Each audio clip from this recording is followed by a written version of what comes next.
He goes on, he says, if I say, surely darkness shall cover me, and light about me be night, even the darkness is not dark to you.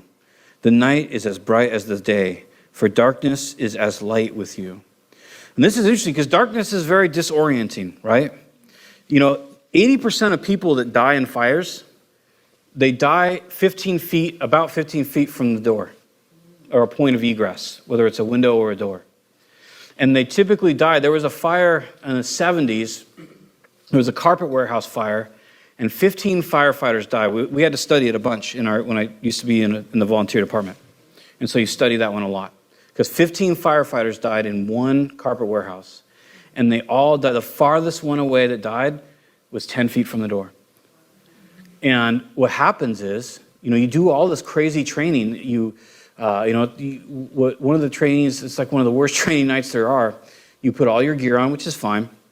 And then they put a shower curtain over your face mask so you can't see anything. And they turn off all the lights.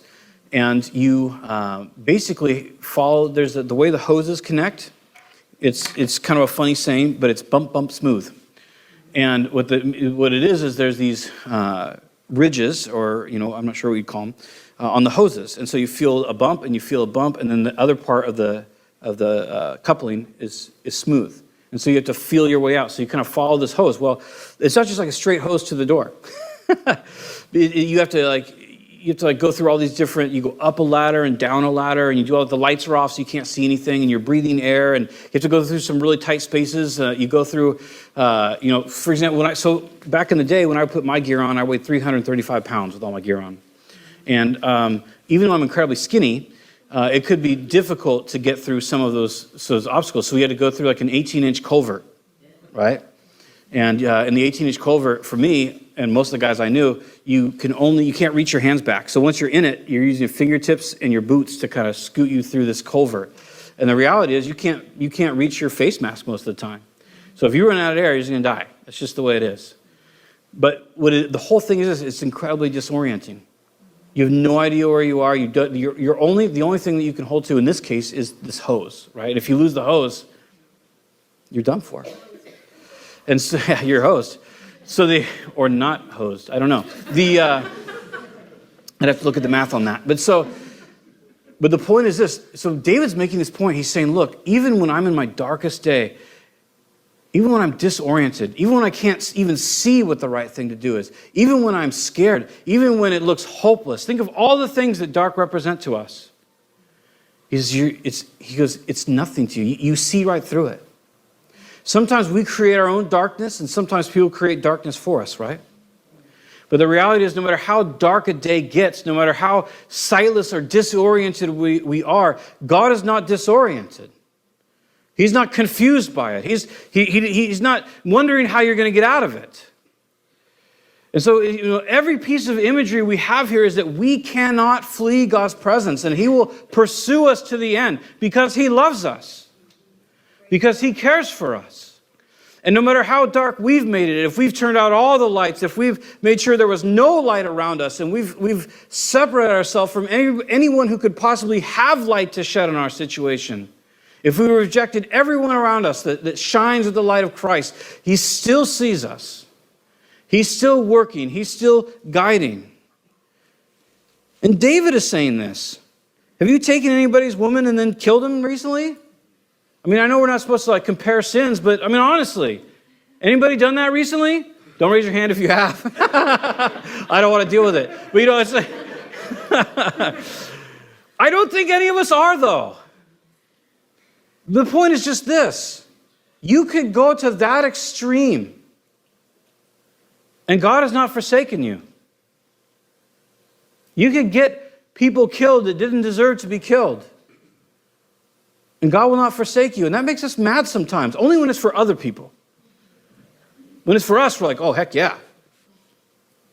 But it's the truth. It's the grace of God. It's why Paul calls it a scandalous grace. It's why he calls the cross, he says the cross, he says, I preach the scandal of the cross. Because the cross is scandalous. The cross would never work in an operating society. That there's just forgiveness for every single individual who ever calls upon Jesus. And then that begins a relationship with that person that can never be ran from, that can never be robbed of him.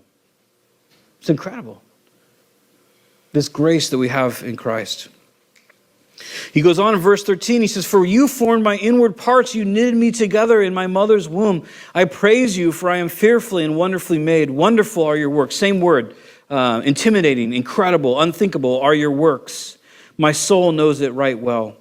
My frame was not hidden from you when I was being made in secret, intricately woven in the depths of the earth, and your eyes saw my unformed substance.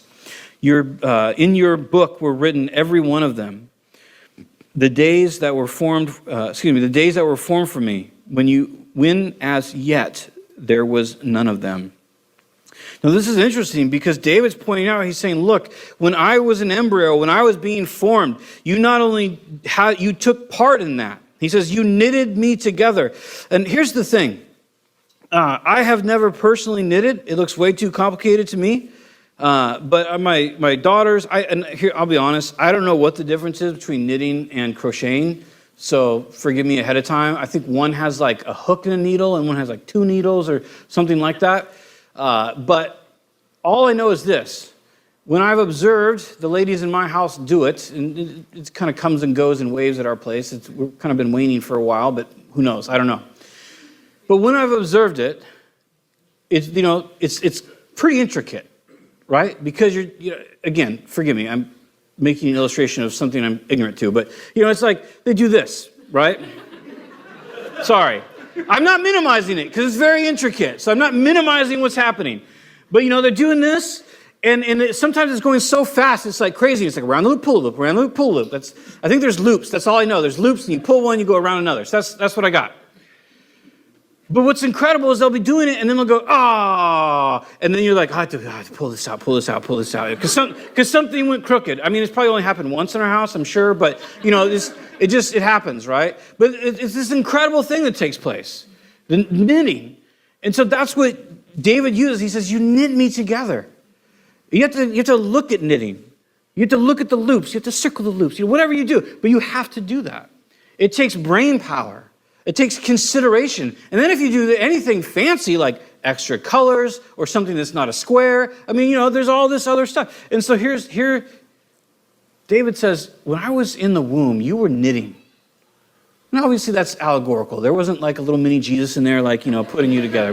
But you get the point. The point being that he was involved. But that's just as a side note, because we don't want to skip things over. There's a question there, right? What about somebody who's born with a disability? Did God knit that? And here I'm going to tell you right now, I have no idea. But what I do know is this. When he and his disciples come upon a blind man, and they ask their weird question about prenatal sin, and they say, who sinned, this man or his parents, that he should be born blind? You're like, wow, he sinned in utero. Interesting question there, Pete. So when he evaluates it, Jesus says this, sin had nothing to do with it.